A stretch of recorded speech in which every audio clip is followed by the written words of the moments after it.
دا کومه تنخواه چې راغلو هغه رانه اخلي، کومه چې اخلو د ده نه زموږ څه ډیمانډ مونږ اضافي نه و کړی چې مونږ له راکړه، خو کومه چې اخلو هغه رانه هم واپس اخلي.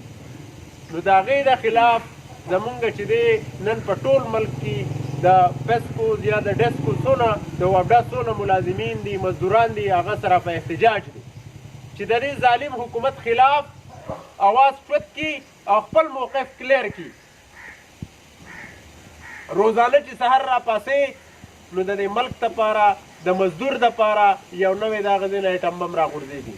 ګراني روزانه ده، په روزانه بیس باندې د خوراک څښاک څیز ګرانېږي، میډیسن ګرانېږي، رینټ ګرانېږي. ته چې چېرته هم ځې تا که ټرانسپورټیشن هم کېږي کرایې ګرانېږي. دا به خیر دی په خپل ځای ګرانېږي، په ملک دا تکلیف په تېرې، خو ملازم به د خپل بچو دپاره او د خپل ځان لپاره د تنخواه د اضافي اواز نه کوي.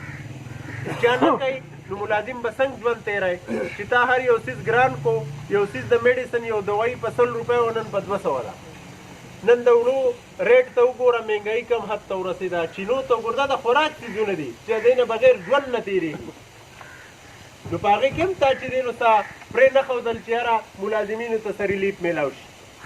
په دې ملک کې دا اولنی بجټ پیش کړی شوی چې ملازمینو ته انکریز نه دی شوی. دا د پاکستان تاریخ کې تاریخي خبرې دي. نو چې څنګه هغو د دې ملک دپاره یو نوی سوچ او تاریخ رقم کول غواړي، نو دا په هغې کې یو حصه ده چې ملازمینو ته انکریز نه دی میلاو شوی. نورونو موږ د دې خلاف یو، پرایویټایزیشن خو د ده په هېڅ جوړ نه منو.